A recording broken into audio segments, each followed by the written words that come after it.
I'm Tina Busby, and I live in Hayden. And I'm going to be reading because I'm trying to fit a bunch of stuff in. And if I don't read, who knows how long it'd take, and you'd say, no! Anyway, so I'm speaking about the sources of strength, and part of that program's... Oh, I have to push it. Okay.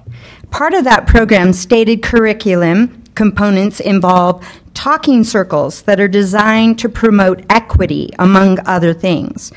Every unit aligns with SEL, and if you visit the CASEL website, you will discover that SEL advances educational equity and addresses various forms of inequity.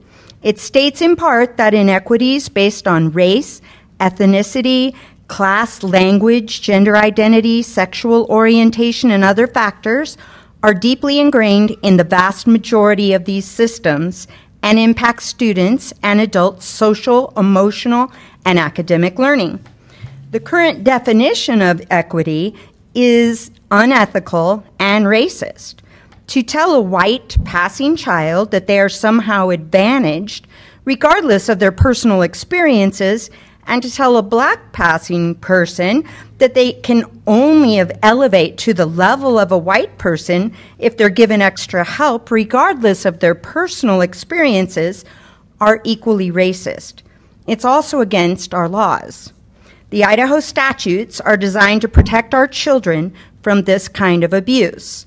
Title 33, Chapter 1, Section 33-138 states in pertinent part and paraphrased that no school district or public school shall teach, direct, or otherwise compel students to learn or adhere to any tenet claiming that any sex, race, ethnicity, religion, color, or national origin is inherently superior or inferior.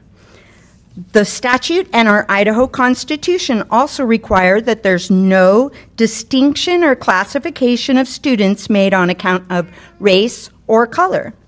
These equity-based programs and curricula make educational assumptions based on non-educational factors that do not apply to everyone that they place in those categories. Page 8 of the Equity Framework states that achieving equity requires an understanding of the unique challenges and barriers faced by individual students or populations of students, and providing ongoing educational and social support to ensure that all students' needs are met. Populations of students absolutely categorizes the children into groups based on color and other generalizations in opposition to our Constitution and statutes.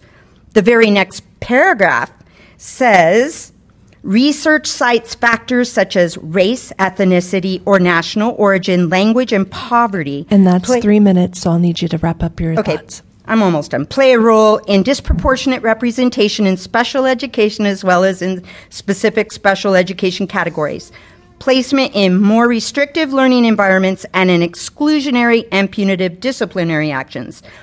Adopting sources of strength rather than rejecting it, and eradicating the equity framework and any other program or curricula that contains SEL or equity should trigger an investigation and perhaps even charges if it goes through.